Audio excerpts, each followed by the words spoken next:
Hello, it's Nancy Johnson here for Sunday's Best. Um, Want to make sure that we are all here before I get started. Can you see me or hear me?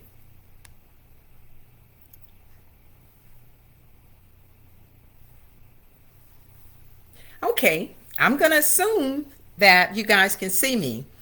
Can somebody text me, please? Because I still have not figured this screen out. But just text me and let me know that you can hear me and see me and that the video is still being recorded.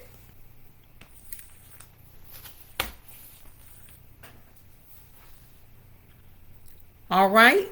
So we're going to go ahead and get started. And like I said, I hope that everything goes well. And I'm still waiting for someone to say that they can see me or hear me.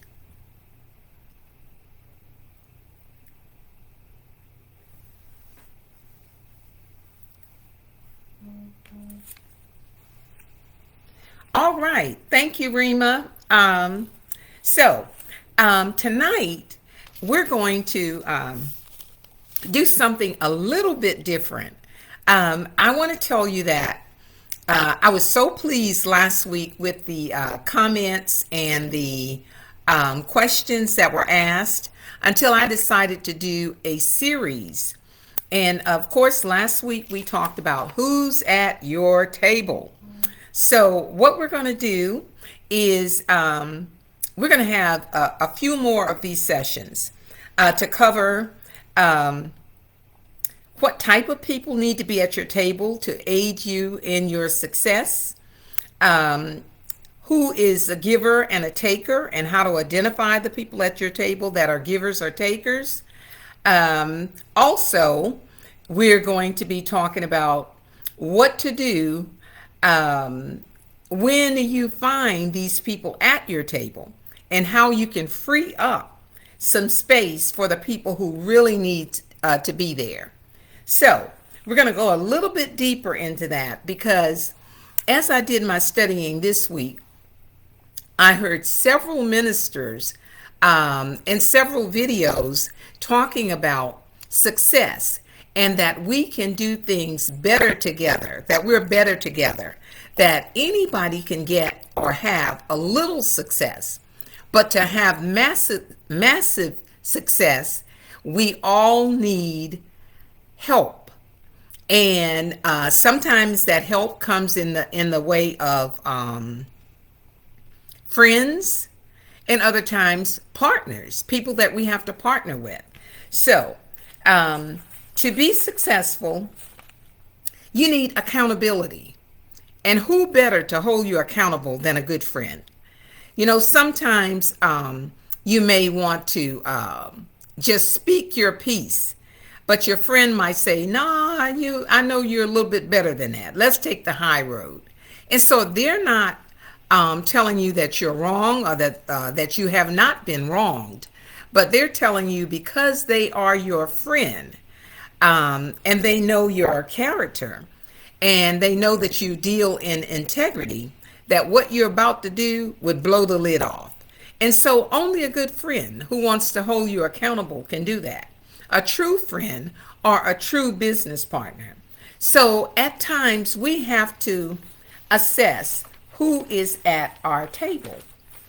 I listened to a short clip from Oprah, and she said, Gail and I have been friends since we were 21 and the other 22. And now one of us is 66 and the other one is 67. So she said, the reason that I think that we're still good friends is we learned early that it's best to surround yourself with people who are happy for you when you are happy, and people who you have a relationship with that you have similar values with. She says friends need to be happy in their own lives before they can be a good friend and be happy for others in their life. So I thought that made good sense. And she ended the interview by saying, whoever is your friend needs to be rooting for you to rise. So you need to have good people in your life. You need to know who's at the table. So it's going to be a minute before we table this discussion. So last week we talked about why labor over it. You have the choice of who's at your table. You have the choice of who you call friend. And you have the choice of deciding the definition of a friend. So you ever heard you got to watch the company you keep? Iron sharpens iron. So who's at your table does matter. People who want the best for you, people who want to bring out the best in you, people who will cheer for you when you're doing your very best, those are people that we might call friend. And everybody may have a different definition, but just because you like somebody doesn't make them your friend. And just because you call them friend, it doesn't make them your friend. We say that last week we said, whoever you surround yourself with gives you energy. It can be positive, it can be negative. They can drain you. They can rob you of your time. And we went on to say, some people can't handle all of you yet. So you may have been friends with somebody, or you may be friends with somebody up to a certain season in your life. And then things change. And I'm going to share something a little bit later with you on today's topic where it changed drastically. And so relationships can be underestimated at times. So we talked about last week. And we said that we as females, we don't often, or when we're young, it's usually my doll, my this, my that. But boys, they're picking people for teams. So they are kind of used to having friends for, if nothing else, if they know that somebody is a great athlete, they're going to try to be that person's friend, or they're going to pick that person to go on their team first, because they know that winning is usually a team sport. And we talked about the fact of mentors last week. It says God sends people to help us carry out our calling, our pursuit of purpose. He puts the right people in place to assist us, so that we can avoid some of the potholes, and that we don't keep going around the same mountain over and over and over and over. So when we share with one another, it does make a big difference. So it makes a big difference who you called friend. We talked about the takers. If you are a taker, it's hard for somebody else to change that character about you. That's just a character flaw that you usually carry on with you from one table to the other. But we said you don't treat takers and givers the same way. Some people earn a spot in your life, and other people, you just got to love them. And sometimes you have to love people from a distance. So those were some of the main points that we covered last week. And we said, when you find that you need to change your circle, or somebody needs to free up a seat for someone else, there are people out there that are needy, and people that are greedy, and people that will drain you and think nothing of it. So you have to be able to discern whether you're being betrayed, whether you're being used, or whether the two of you or the group of you are actually iron sharpening iron. All right. So that brings you up to speed. If you were not on last week, those were some of the points.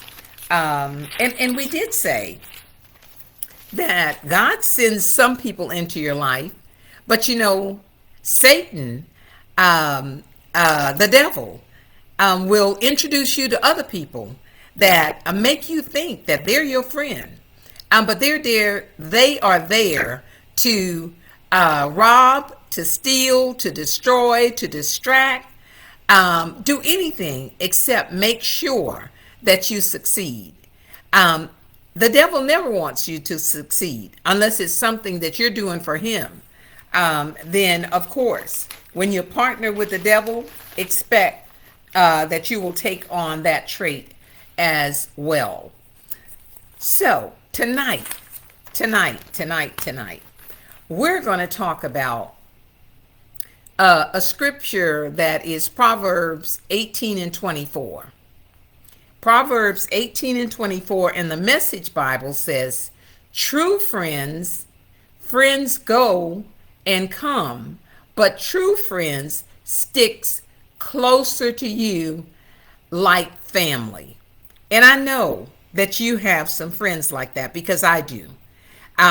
We don't have a bloodline, but we definitely have a line of friendship that goes way, way back. And we stick close to each other. May not talk all the time, may not see each other often, but we never have to reintroduce ourselves.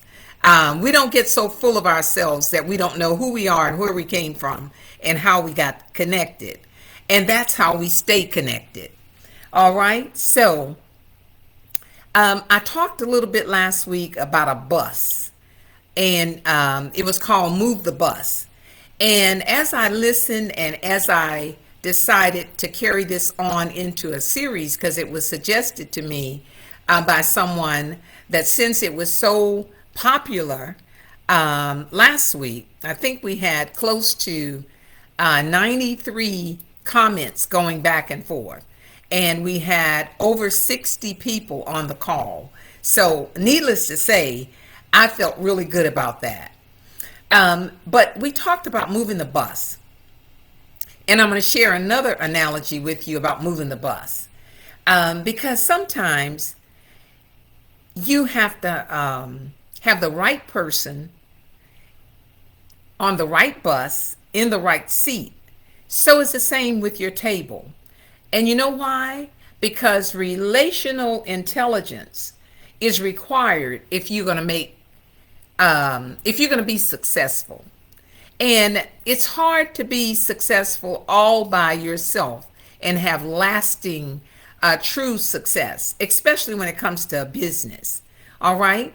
So if you got to have a team of people around you, I'm here to tell you, everybody on your team doesn't have to be your friend.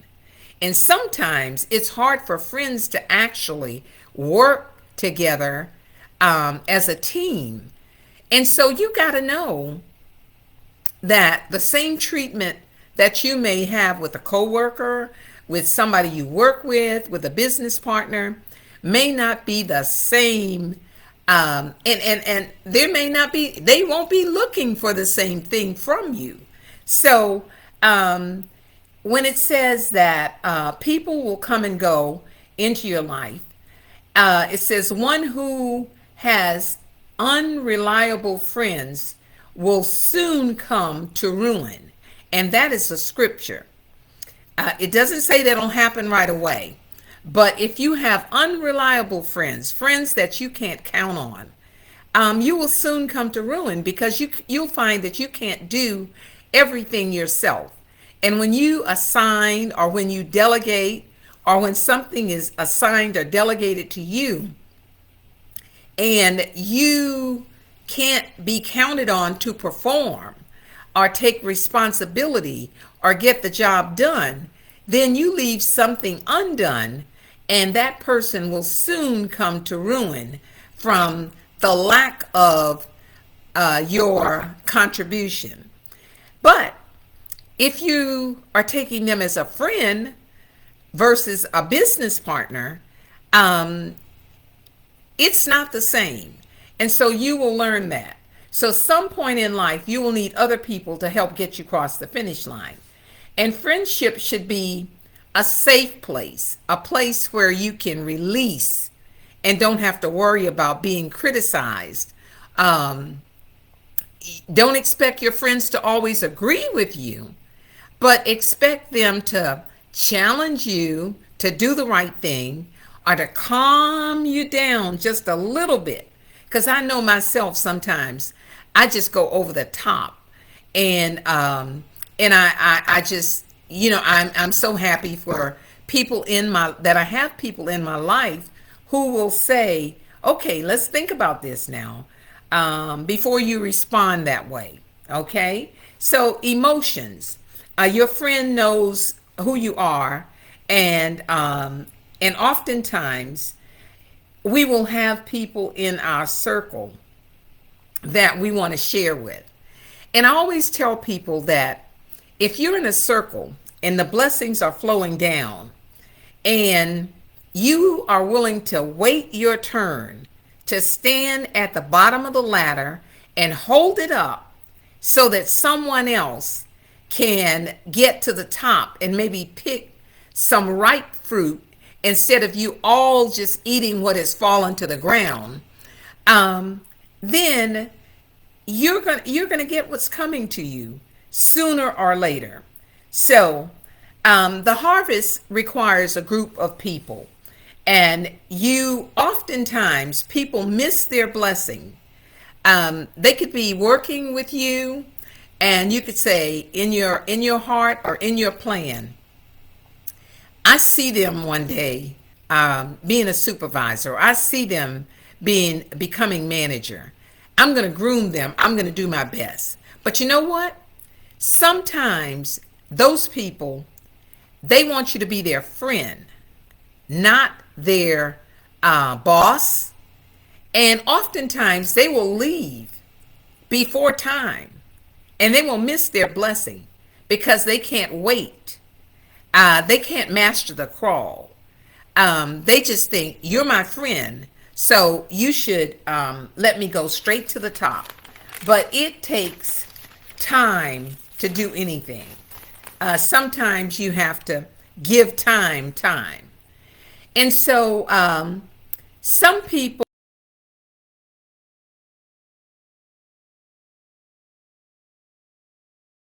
it might be God's plan for you to release some weight off of you.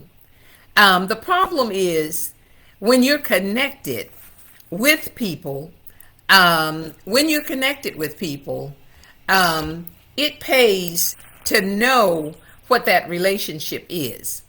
And friends will support you. You need a support group as you try to navigate your way through to true success. And the Bible says that, again, a friend can have a bond that's stronger than a blood relative. And so if you have that type of bond, and you know who's at your table, and you know you got some takers at the table, and you need some more room, assess the situation, because a good friend deserves a good seat at the table. So that when you have a big catch, when the blessings start to flow down, they will be the ones, the givers, the good friends, the ones that hold you accountable, will be the ones to catch the blessings. Everybody should be loved. I heard this one, and it's true. Everybody should be loved. We owe everybody that. But we should be able to discern who we call friend, who is a taker, who is a giver, and who deserves a seat at our table. All of us, from time to time, run into situations, and in those situations, we call on a good friend. I'll tell you one thing. A good friend has to be a good listener, Because when you call and you're all upset, they might have to say, calm down, slow down. Now tell me that again. And sometimes they can share with you, say, maybe you took that the wrong way. Maybe that wasn't what they were really saying. But that's a good friend. And so when you're in a group of people or you're surrounded with a group of people, when you're excited and all they do is put more fuel on the fire, because they don't care whether you win or not. They don't care whether you're happy or not, but they kind of are happy that you're upset with that person you're upset with. So you have to really, really, really know your circle of friends. And a friend is a person you can be transparent with. You have to be authentic with everybody, but you can't be transparent with everybody. You can't tell your secrets or your dream to everybody, because everybody ain't ready for you. They can hardly stand you. They're just kind of takers and sitting around the table trying to see when they can get their opportunity to take what they need from you. So everybody's not your friend, so they can't handle you. So knowing who your friend is in life, personally, in business, your relationship is very important. So again, friends will have access and deserve a place at the table that takers don't. And just again, because you call somebody your friend, I like to tell my granddaughter, you have acquaintances, or those are people you know. They're not really your friend. And she's kind of on to that. So friends, again, should be people that you can trust. And friends have the right to have access to you. There are times when you can't be everything to everybody. But if you've got a really good friend, then you try to be there for them in their time of need. So know who to call friend, know who's at the table, know who gets the lion's share of your time. Because if in your circle it's filled with negativity, your circle is stunning your growth, there's nobody of influence in your circle or at your table, it's filled with jealousy, and jealousy just makes you sick. It's filled with gossip. It's sickening. It's filled with competitiveness. Your friends need not be somebody that you have to compete with. And you shouldn't have to compete for the attention, even if there's 3 or 4 friends and you never get any talk time. You never get any time to share. Somebody else is eating up all the time. That when you all get together, then think about that. And one example that I heard today, I went back and listened to this video today. It says, if all of these things that are being discussed at the table are stressing you out, upsetting your stomach, giving you ulcers, and more, you need to leave the table and get another table. And it says access will cause you to see people at a different level, at their best. And then they said, just because you've been friends with somebody in your 20s doesn't mean that they're your ride or die. Now, I have a lot of friends that I call golden friends, and I call them my ride or die because I know I can count on them. But he gave an example back in the Bible, and he said David and Saul were good friends, but for a few verses or chapters. When David was the armor bearer, I think that's what the position was, Saul loved him. loved him.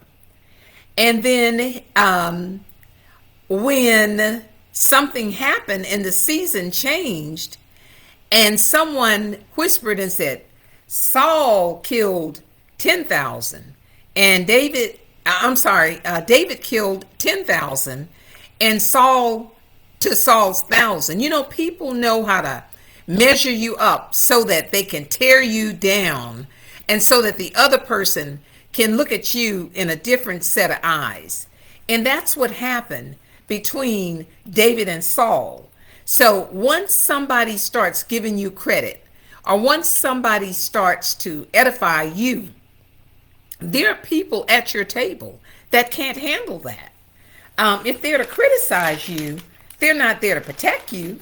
They won't defend you necessarily. They might say, wow.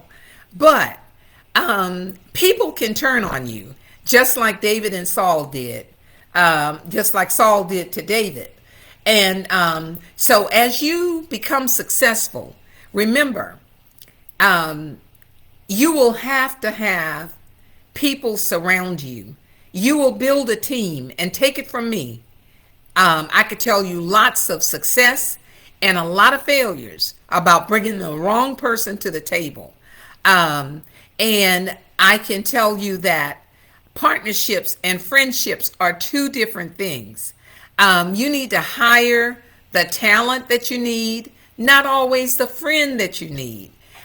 You may be able to help a person get a job, but if the job that you have, or the job that they could do for you, might not be the best use of their skill set may be higher.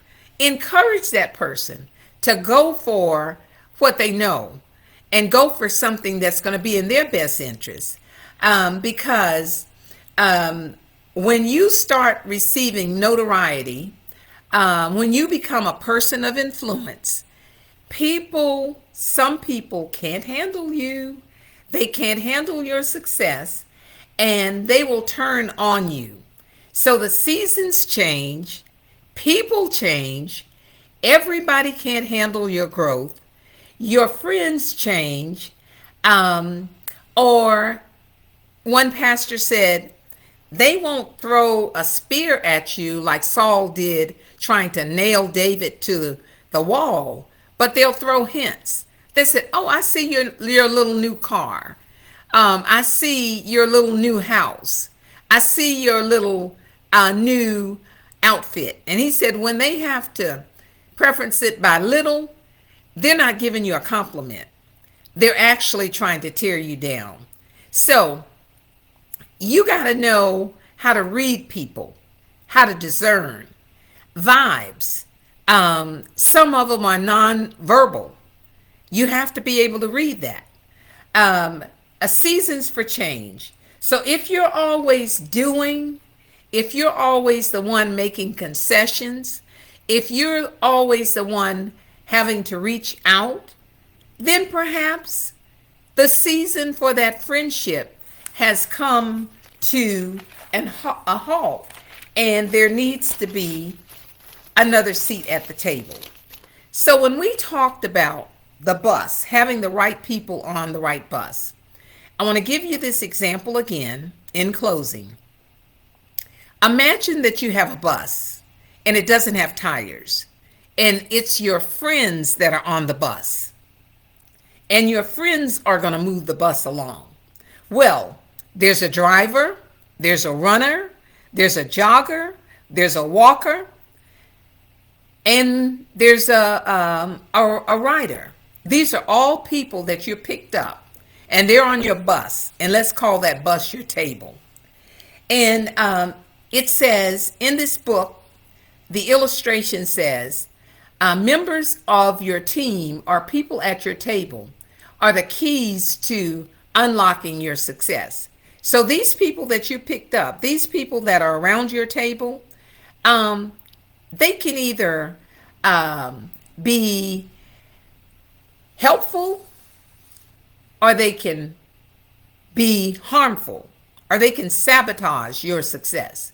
Now the driver, he gets on and he steers the organization. He keeps things nice and try to keep them moving. The runner who consistently goes above and beyond just got on the bus, so you can expect the bus to move along a little bit faster. Um, then you have the jogger. The jogger is going to do their job without pushing themselves or going the extra mile. So they're not going to bring much to the table. They're almost like a taker because they're going to slow you down. Then the walker that got on the bus or that came to the table is the person just getting on to be pulled along. They're a subtractor. They are a divider. They're not a multiplier. They're not there to add anything. They just want to be pulled along. Then, of course, you have the last one. You have the rider who hinders the success and drags the whole team or causes chaos at the entire table. So in your life, you have to recognize the right person has to be on the right bus, and your bus may not be that. Your table may not be the one they need to pull up a chair to. Okay? Everybody at the table should be a contributor. Just like on the bus, every one of these people had a role. Some of them were good, some of them were not so good. Some of them moved the bus along to get to its destination. Some of them will help you have success.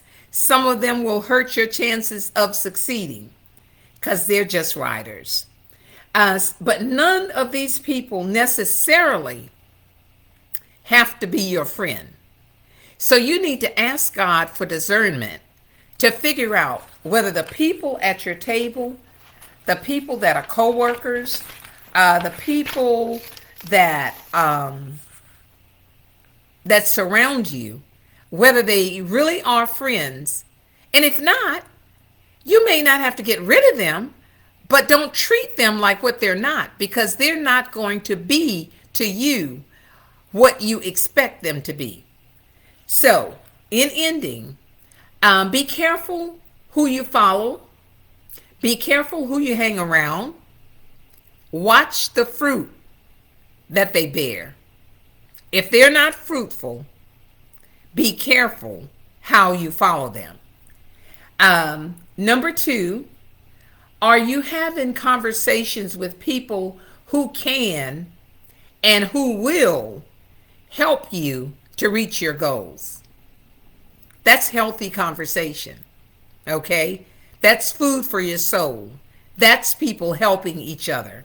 That's iron sharpening iron. That's that friend that is not a blood relative, but they stick closer than a brother or sister. Those are the people that you need at your table. And remember this. Body language, facial expressions, gestures. How well do you read people? How well do you read people? It is paramount that you know the difference between a good relationship and a bad relationship, because takers do what they do. They come to take advantage, take your time, take your money, and rarely do they leave anything. They just take. So we'll be having more on this series, and I hope that you enjoyed it. And next week, I will make sure that I have someone to check this Facebook page out. But I'll do what I did last week. I'll go and see any and all comments, and I will answer them right away. I appreciate you joining me for Sunday's Best, and I hope that this, again, was a topic that everybody can learn something from personally, career-wise, because if you're going to have success, massive success, you're going to have to deal with people. There's rarely anything that you can do to have success that you're not dealing with people. And so know the real deal. Know who you're dealing with. And then You'll know how to treat them. You'll know what to expect and what not to expect. So, have a good night. Have a good life. Have a great week. In fact, have $1 million week. Have $1 million life. Good night.